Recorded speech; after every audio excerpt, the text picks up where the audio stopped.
అందరికీ నమస్కారం. నేను మీ దేవి. శాడిస్ట్ మొగుడు సీజన్ 2 33వ భాగం. రచయిత వనజ గారు. ఎవరింటికి వచ్చి ఏం మాట్లాడుతున్నావో తెలుస్తుందా అని మార్తాండ గంభీరంగా అడగటంతో అన్నీ తెలుసుకునే వచ్చాను. ఈసారి మాత్రం సీతకి ఏవైనా చిన్న హాని కలిగినా కూడా వంశం అని ఓ తెగ విర్రబడుతున్నావు కదా. నీ వంశమే లేకుండా నీతోనే కనీసం నాగాసురు అన్న వంశం పేరు ఒకప్పుడు ఉండేదని, అలా చెయ్యకపోతే నా పేరు అయాన్ని కాదు చూసుకో అని అతను కోపంగా చెప్పడంతో, ఇలాంటి శబ్దాలు అన్నీ ఇంకెక్కడైనా పెట్టుకో, ఇక్కడ కాదు అని అంతే చెప్పాడు మార్తాండ.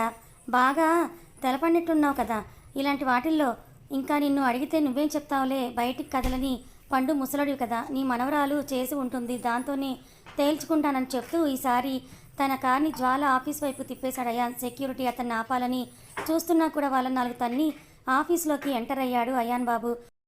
A&J అని ఎంతో బాగా డిజైన్ చేసిన లోగోకి చేతిని బిగిస్తూ లిఫ్ట్లోకి ఎంటర్ అయ్యి టాప్ ఫ్లోర్ బటన్ ప్రెస్ చేశాడు అయాన్.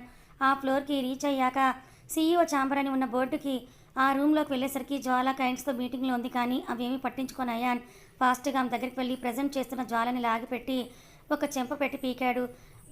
అక్కడ క్లయింట్స్ ముందు తన పరువు పోయినట్లుగా ఫీల్ అయిన జ్వాల తిరిగి అయాన్ మీదకి చెయ్యి లేపుతుంటే ఆ చెయ్యి పట్టుకొని వెనక్కి విరిచి వంచిన అయాన్, ఏమనుకుంటున్నావే, సీతని ఏం చేశావు, తను ఎక్కడుందని అయాన్ ఆమెను అడుగుతూ ఉండడంతో, నాకు ఇంకేం పనిలేదనుకుంటున్నావా, అసలు ఆ సీతతో నాకేంటి అవసరం అని అంది జ్వాల. అనవసరంగా నా మీదకి వచ్చావంటే నీ మీద పోలీస్ కేసు పెడతాను అయాన్ అని ఆమె బెదిరించినట్లుగా అడగటంతో, పోలీస్ కేసు పెడతావా, ఏమని పెడతావు, నాకు ఓపిక ఉండేది చాలా జ్వాల ఒకప్పుడు, కానీ ఇప్పుడు మాత్రం నేను అస్సలు బేర్ చేయలేను. సీత ఏం చేశావో చెప్పు, తను ఎక్కడుందని అయాన్ ఆమె చేతిని గట్టిగా ప్రెస్ చేస్తూ అడగటంతో ఆన్సర్ చెప్పడానికి ఒప్పుకొని జ్వాల ఇప్పుడు అవి వస్తే బాగుండని అనుకుంటూ ఉంది. కానీ జ్వాల ప్రాణం కాపాడుకోవాలనుకోలేక అయాన్కి సీత ఎక్కడ ఉందో తెలియడానికి అన్నట్లు అతనికి ఒక ఫోన్ కాల్ వచ్చింది. వెంటనే జ్వాల చేతిని వదిలి ఆమెని కోపంగా చూస్తూ, ఏదో ఒక రోజు నాకు నువ్వు కంప్లీట్గా దొరక్కపో, ఆ రోజు మాత్రం నేను కన్ఫామ్గా కోసి కూర వండుతానే అని చెప్పి సీరియస్గా అక్కడి నుంచి వెళ్ళిపోతున్న అయాన్కి దారిలో అభి ఎదురయ్యాడు. అతని వైపు కూడా అంతే సీరియస్గా ఒక లుక్ ఇచ్చేస్తూ వెంటనే ఫోన్ కాల్ని లిఫ్ట్ చేసి అందులో చెప్పిన అడ్రస్కి చేరుకున్నాడు అయాన్. హాస్పిటల్ రూమ్ నెంబర్తో సహా అతనికి వచ్చిన డీటెయిల్స్కి వెంటనే ఆ రూమ్లోకి పరిగెత్తాడు అయాన్. లోపలికి వచ్చిన అభికి క్లయింట్ సైలెంట్గా ఉండటం, జ్వాల చెయ్యి నొప్పితో కొంచెం బాధపడటం గమనించి ఆమె దగ్గరికి వెళ్ళి, ఏమేం జ్వాల, అయాన్ ఎందుకు మన ఆఫీస్కి వచ్చాడు, ఏమైనా అఫీషియల్ మీటింగ్స్ ఉన్నాయా అని అడగటంతో, నో అలాంటిది ఏమీ లేదని చెప్పింది జ్వాల. అయితే సీత గురించి చెప్పాల్సి వస్తుందని, మరి నార్మల్గా వస్తే ఎందుకు అతను నన్ను చూసి కూడా అంత సీరియస్గా వెళ్ళాడు, what the hell is this, నీ చేతికి ఏమైంది అని అడుగుతూ ఆమె చేయి పట్టుకొని చూసిన అభికి అది ఫుల్లుగా స్వెల్ అయి కనిపించడంతో వెంటనే హాస్పిటల్కి తీసుకుని వెళ్ళడామని, don't feel Abhi, I'm okay అని జ్వాల అంటున్నా కూడా అభి అసలు వినకుండా, తాతగారు నీ బాధ్యత మొత్తం నాపైన పెట్టారు, మరి నేను ఎలా నిన్ను పెయిన్ అనుభవించేలా చేస్తాను జ్వాల, కమ్మని అంటూ జ్వాలని హాస్పిటల్కి తీసుకొని వెళ్ళాడు. ఆ మీటింగ్ పోస్ట్ పోన్ చేస్తూ తలకి కట్టుతో ఒక చేతికి సెలైన్ పెట్టిన సీతను చూసిన అయాన్కి కాసేపు భయం వేసింది. ఫాస్ట్గా ఆమె దగ్గరికి పరిగెత్తిన అయాన్ కొంచెం ఎమోషనల్ అవుతూ ఉంటే తన దగ్గర ఎవరో ఉన్నారని సెన్స్ చేసిన సీత మెల్లగా కళ్ళు తెరిచి చూసేసరికి అయాన్ ఎదురుగా ఉండడంతో, హాయ్ సార్ అంటూ నవ్వడానికి ట్రై చేసింది. ఆమెని బాధగా చూసిన అతను, ఏమైంది సీత, అసలు ఎలా జరిగింది ఇదంతా అని అడగటంతో చెప్పబోతున్న సీతను ఆ రూమ్లోకి జ్యూస్ గ్లాస్తో వచ్చిన ఏఆర్ ఆపేస్తూ, తన ఈ టైంలో ఎక్కువ మాట్లాడడం మంచిది కాదు, తర్వాత చెప్తుంది మిస్టర్ అయాన్ అని చెప్పి మెల్లిగా సీతకి ఆ జ్యూస్ సిప్ చేయించాడు ఏఆర్.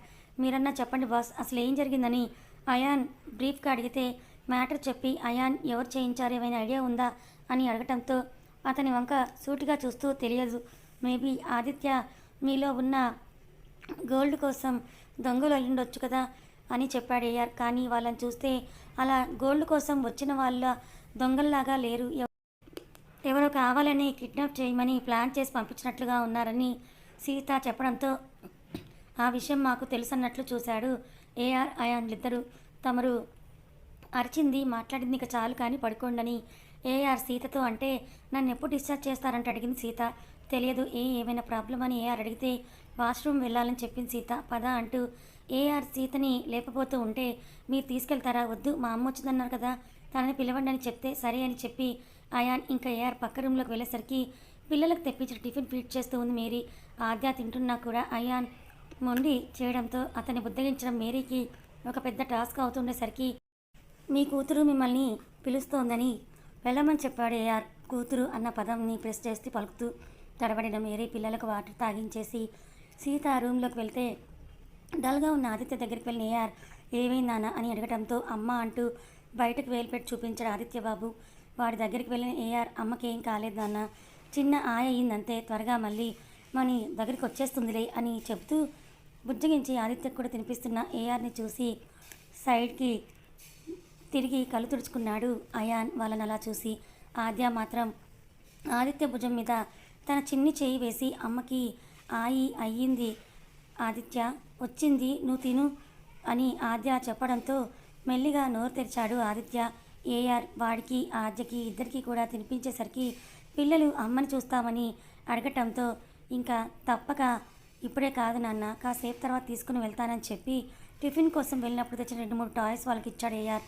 ఇద్దరు ఆడుకుంటూ ఉంటే అయాన్ ఇంకా ఏఆర్ మధ్య ఎన్నో మాటలు దొరికాయి. జ్వాలను హాస్పిటల్ తీసుకొచ్చిన అభి తనని ఆర్థోపెడిక్స్ దగ్గర అడ్మిట్ చేస్తే చేతికి సపోర్ట్కి ఒక బాగ్ వేసి ఒక ఇంజెక్షన్ ట్యాబ్లెట్లు ఇచ్చి ఎందుకైనా మంచిది ఒకసారి స్కానింగ్ కూడా తీయించండి అని డాక్టర్తో చెప్పి పంపిస్తే ఆమెను తీసుకొని స్కానింగ్కి వెళ్ళిన అభికి అందులో జస్ట్ వెల్లింగ్ తప్ప బోన్ విరగడం లేదు. కానీ ఇంకొక నిమిషం అలాగే ఉన్నా కూడా జ్వాల ఎముక 2 తొంటల అన్నీ కూడా పద్ధతిగా ఉన్నాయని చెప్పడంతో అసలు ఏమేం జ్వాల, అయాన్ ఏమైనా చేశాడు నిన్ను అని అభి అడగటంతో చెప్తే ఏం జరుగుతుందో మొదటికే మోసం వస్తుందని అనుకున్న జ్వాల లేదు నేనే తట్టుకొని పడ్డాను కింద అని చెప్పింది జ్వాల. కానీ అది అభికి నమ్మశక్యంగా లేకపోవడంతో ఆమెని అనుమానంగానే చూస్తూ బయటికి నడిచిన అతనికి ఇంపార్టెంట్ కాల్ వస్తూ మాట్లాడుతూ ఉండడంతో నువ్వు వెళ్ళి కారులో కూర్చో, నేను ఇప్పుడే వస్తానని పక్కకు వెళ్ళాడు అభి. అటువైపు నుంచి ఫోన్ లిఫ్ట్ చేసిన వాళ్ళు హలో అభి అని ఎంతో ప్రేమగా పిలవడంతో ఏంటి అమ్మ ఇప్పుడు కాల్ చేశావు అని అడిగాడు అభి. ఎందుకు చేశావు అని అడుగుతావేంట్రా, నిన్ను నువ్వెందుకు మన ఇంటి నుంచి ఇలా దూరంగా ఉంచుకున్నావు, నాన్నగారు కూడా చనిపోయి సంవత్సరం పైనే అవుతుంది, అయినా కూడా నువ్వు ఇప్పటివరకు ఇంటికి రాలేదు, అంత తప్పు మేమేం చేశాంరా, అన్నిటి మర్చిపోయి మన ఇంటికి వచ్చేయచ్చు కదా అభి అని అటువైపు అభి వాళ్ళ అమ్మ అడగటంతో గట్టిగా కళ్ళు మూసుకున్నాడు అభి. ఒక్కసారి అమ్మ మాట వినరా, నాకు నిన్ను చూడాలనిపిస్తోంది, అది మొన్న కూడా దూరం నుంచి చూసేసి వచ్చేసాను, దగ్గరికి వస్తే నువ్వు ఎలా రియాక్ట్ అవుతావు అని ప్లీజ్ నాన్న ఒక్కసారి మన ఇంటికి రారా అని ఆమె బాధ నిండిన గొంతుతో అడిగినా కూడా నిర్దాక్షిణ్యంగా కాల్ని కట్ చేశాడు అభి. కొంచెం లేట్గా వచ్చి అతన్ని చూసి ఏంటి అభి లేట్ అయిందని అడిగింది జ్వాల. ఏం లేదు, కొంచెం ఇంపార్టెంట్ కాల్ వచ్చి ఉంటే మాట్లాడుతూ ఉన్నానని చెప్పిన అభిని సందేహంగా చూస్తూ ఉంది మన జ్వాల పాప. ఆమెని ఆఫీస్కి కాకుండా డైరెక్ట్గా తన ఇంటికి తీసుకువెళ్ళి వదిలిపెట్టి మార్తాండతో కాసేపు మాట్లాడేసి తిరిగి ఆఫీస్కే వెళ్ళిపోయాడు అభి. చేతికి కట్టుతూ ఉన్న మనవరాలని కాస్త టెన్షన్గా చూస్తూ మార్తాండ ఏమేం జ్వాల అని అడిగాడు. జరిగింది అంతా కూడా జ్వాల అతనికి చెప్పడంతో ఆమె వాళ్ళ ముందు ఉన్నంత వీక్గా అయితే లేదు తాతయ్య, ఈసారి ఒక్కొక్కడు ఒక్కొక్క టైప్లా చాలా స్ట్రాంగ్గా ఉన్నారు, కాబట్టి మనం ఏమి అడుగు వేసినా ఏ ప్లాన్ వేసినా కూడా ఆచితూచి వెయ్యాలి. అసలు నాకు ఒకటి అర్థం కావడం లేదు తాతయ్య, ఆ సీత నిజంగా జానకి ఫేస్తో ఉన్న కొత్త సీతనా, లేక తని జానకిని గతం మర్చిపోయి ఏమైనా వచ్చిందా అని జ్వాల అడగటంతో అది తెలుసుకోవాల్సిన బాధ్యత నీదే జ్వాల అని చెప్పేసి వెళ్ళిపోయాడు మార్తాండ. ఇప్పుడు ఇది కూడా నేనే తెలుసుకోవాలన్న ఫీలింగ్తో చేయి నొప్పికి ఉస్సో అనుకుంటూ అరుచుకుంటూ తన రూమ్లోకి వెళ్ళిపోయింది జ్వాల పాప. ఆదిత్యని దగ్గర తీసుకున్న ఏఆర్ అమ్మ దగ్గరికి ఇప్పుడే వద్దు, సాయంత్రం అందరం కలిసి మన ఇంటికి వెళ్ళిపోదామని చెప్పడంతో వాడి చిట్టి బుర్రకి మన ఇంటికని అంటూని ఏఆర్ దగ్గరికి అని అర్థమైపోవడంతో నవ్వుతూ చూస్తే ఆద్య మాత్రం అమ్మ కూడా వస్తుందా నాన్న అని అడిగింది. ఎందుకు రాదురా, అమ్మని మనతోనే ఉంచేసుకుందామా అని ఏఆర్ అడగడంతో పిల్లలిద్దరూ గిర్రున తలూపేశారు. దాంతో వాళ్ళిద్దరికీ చెరొక నుదుటి మీద ముద్దు అద్దిన ఏఆర్ సీత కండిషన్ అండ్ డిశ్చార్జ్ గురించి మాట్లాడడానికి డాక్టర్ క్యాబిన్లోకి వెళ్ళాడు. సార్ ఆవిడికి ఏ ప్రాబ్లం లేదు, జస్ట్ బ్లడ్ లాస్ అయ్యింది అంతే, ఈవినింగ్కి డిశ్చార్జ్ అయిపోవచ్చు, ఎలాంటి ప్రాబ్లం లేదు, కొన్ని డేస్ మంచి ఐరన్ ఫ్రూట్స్ ఫుడ్ అవి పెడితే సరిపోతుందని డాక్టర్ చెప్పడంతో అతనికి థ్యాంక్స్ చెప్పేసి డిశ్చార్జ్ ఫార్మాలిటీస్ కూడా కంప్లీట్ చేసుకున్నాడు ఏఆర్ సీతని డిశ్చార్జ్ చేయించడానికి. అప్పటికి కూడా అయాన్ ఇంకా అక్కడే ఉండటంతో అతని పిల్లల్ని తీసుకుని వెళ్ళమని చెప్పాడు ఏఆర్. ఎక్కడికి అని అయాన్ అడగటంతో సీరియస్గా అతని వైపే చూసిన ఏఆర్ ఆ ఏఆర్ చూపులోని ఆన్సర్ అర్థమైపోవడంతో సైలెంట్గా ఇద్దరు పిల్లల్ని తీసుకొని వెళ్ళిపోయాడు. డిశ్చార్జ్ కంప్లీట్ చేసుకుని బయటకు తీసుకొచ్చిన సీత కోసం మేరీ ఆటో పిలుస్తూ ఉంటే తనిక నుంచి మీతో రాదు, మీతో ఉండదు, నేను తీసుకువెళ్తున్నానని ఏఆర్ చెప్పడంతో ఆశ్చర్యంగా చూసింది మేరీ. కానీ అంతకంటే కోపంగా చురుగ్గా ఏఆర్ చూడటంతో ఇంకేం సమాధానం చెప్పలేక తలదించుకొని తను మాత్రమే వచ్చిన ఆటో ఎక్కేసి వెళ్ళిపోయింది. మేరీ వెనక నుండి సీత అమ్మ అమ్మ అని ఎంత పిలుస్తూ ఉన్నా కూడా వెనక్కి తిరిగి ఏఆర్ వంక చూస్తూ, ఎందుకు మా అమ్మ నన్ను ఇక్కడే వదిలేసి వెళ్ళిపోయింది సార్, మీరేమైనా తనని అన్నారా లేదా తను ఏమనుకుంటుందని సీత అడగటంతో పిల్లల కోసం ఆవిడ నిన్ను కొన్ని రోజులు మా దగ్గరే ఉండమని చెప్పిందని చెప్పి సైలెంట్ అయిపోయి తన కార్ పార్కింగ్ నుండి కార్ తీసుకొని వచ్చాడు ఏఆర్.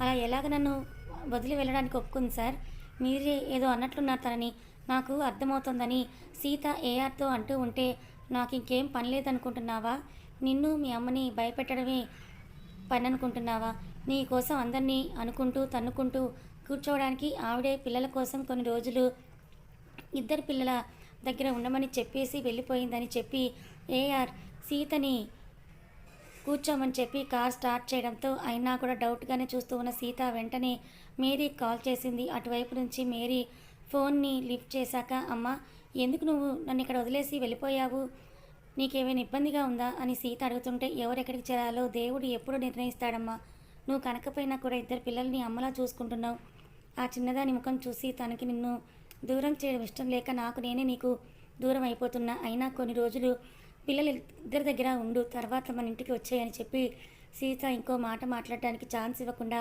కాల్ని కట్ చేసేసింది మేరీ. అది కాస్త గట్టిగా వినపడడంతో విన్న ఏఆర్, అర్థమైందా ఇప్పటికైనా అని, నేను మీ అమ్మని ఏమీ అనలేదని ఆవిడే పిల్లల్ని దృష్టిలో పెట్టుకొని వెళ్ళిపోయిందని చెప్పడంతో కాస్త శాంతించిన సీత ఇంటికి చేరుకునే వరకు సీట్ వెనక్కి వాలి కళ్ళు మూసుకుంది. ఏఆర్ కార్ని ఇంటి ముందు ఆపాక ఆమెని దిగమన్నట్లుగా చూశాడు. ఇప్పుడు ఇది అంతా నడవాలా అని అనుకుంటున్న సీతకి కార్ ఇంటి గుమ్మం ముందే ఉండటంతో షాక్ అయ్యి ఒక క్యూట్ లుక్ని ఏఆర్ వైపు విసిరి దిగేసరికి ఆ ఇంటి పని మనిషి ఎర్రనీళ్ళతో రెడీగా ఉంది దిష్టి తీయడానికి. ఇవన్నీ నీకు ఎలా తెలుసు అని సీత అడగటంతో, ఆ బాబు చెప్పారమ్మా అని చెప్పి సైలెంట్గా హారతి తీసి బయటికి వెళ్ళిపోయింది పని మనిషి.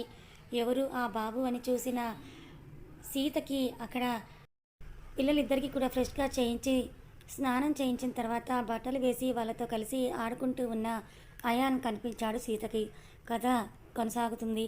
మరి ఏఆర్ సీతని ఎందుకు మేరీ నుంచి దూరం చేసి తన దగ్గరికి తీసుకొచ్చాడు, మరి ఏఆర్ ఎవరు, సీత జానకి అయితే మరి జ్వాల దగ్గర ఉన్న అభి ఎవరు, పిల్లలిద్దరూ వీళ్ళ పిల్లలేనా లేక వేరే వారి పిల్లల తెలుసుకోవాలనుకుంటే ఛానల్ని ఫాలో అవ్వండి. కథ నచ్చితే లైక్ చేయండి. Thank you so much for watching.